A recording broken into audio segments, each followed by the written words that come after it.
Léon Bloy was a French novelist, essayist, pamphleteer and poet. Biography. Bloy was born in Notre-Dame de Saint-Ilhac, in the arrondissement of Périgueux, Dordogne. He was the second of 6 sons of Voltaire, a freethinker and stern disciplinarian Jean-Baptiste Bloy, and his wife Anne-Marie Caro, pious Spanish Catholic daughter of a Napoleonic soldier. After an agnostic and unhappy youth in which he cultivated an intense hatred for the Roman Catholic Church and its teaching, his father found him a job in Paris, where he went in 1864. In December 1868, he met the aging Catholic author Barbé d'Aurevilly, who lived opposite him in Rue Rousselet and who became his mentor. Shortly afterwards, he underwent a dramatic religious conversion. Bloy's works reflect a deepening devotion to the Catholic Church and most generally a tremendous craving for the absolute.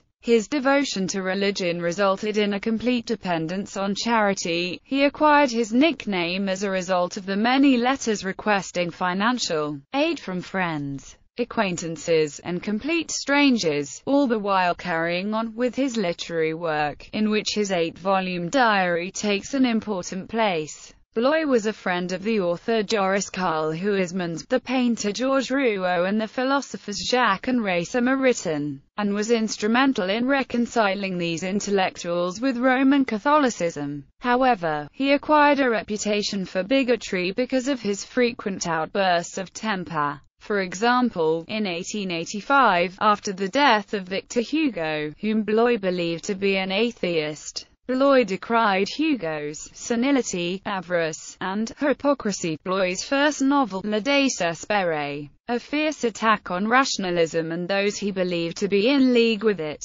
made him fall out with the literary community of his time and even many of his old friends. Soon, Bloy could count such prestigious authors as Émile Zola, Guy de Maupassant, Ernest Renan, Alphonse Daudet, Joris Karl Huysmans, Paul Bourget and Anatole France as his enemies. In addition to his published works, he left a large body of correspondence with public and literary figures. He died in Bourg-la-Reine. Criticisms. Bloy was noted for personal attacks, but he saw them as the mercy or indignation of God. According to Jacques Maritain, he used to say, "My anger is the effervescence of my pity." Among the many targets of Bloy's attacks were people of business. In an essay in Pilgrim of the Absolute, he compared the businessmen of Chicago unfavorably to the cultured people of Paris. "In Paris you have the Sainte-Chapelle and the Louvre, true enough. But we in Chicago kill 80,000 hogs a day." The man who says that is in truth a businessman. Léon Bloy. Les affaires sont les affaires. In The Wisdom of the Bourgeois, part of Pilgrim of the Absolute, Our Lady of La Salette. Inspired by both millennialist visionary Eugene Vintress and the reports of an apparition at La Salette, Bloy was convinced that the Virgin's message was that if people did not reform, the end time was imminent.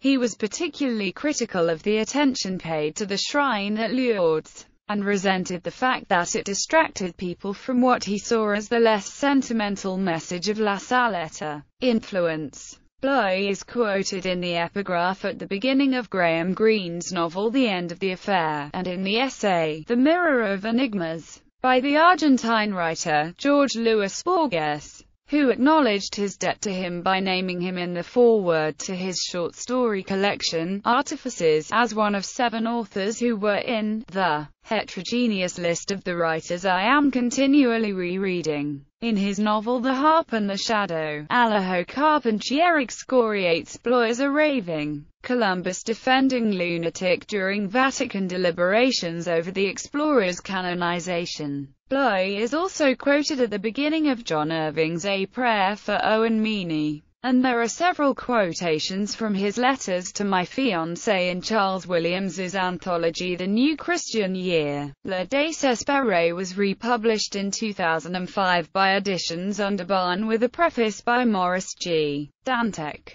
According to the historian John Connolly, Bloy's Le Salut par les Juifs, with its apocalyptically radical interpretation of chapters 9-11 of Paul's letter to the Romans, had a major influence on the Catholic theologians of Vatican Council II, responsible for Section 4 of the Council's Declaration Nostra Aetate, the doctrinal basis for a revolutionary change in the Catholic Church's attitude to Judaism. In 2013, Pope Francis surprised many by quoting Bloy during his first homily as Pope. Referenced Bloy and his effect on 21st-century French scholars make a significant appearance in Michel Houellebecq's 2015 novel Submission works. His works include novels Le Désespéré, La Femme Pauvre, essays propos d'un entrepreneur de démolitions, Le Salut par les Juifs,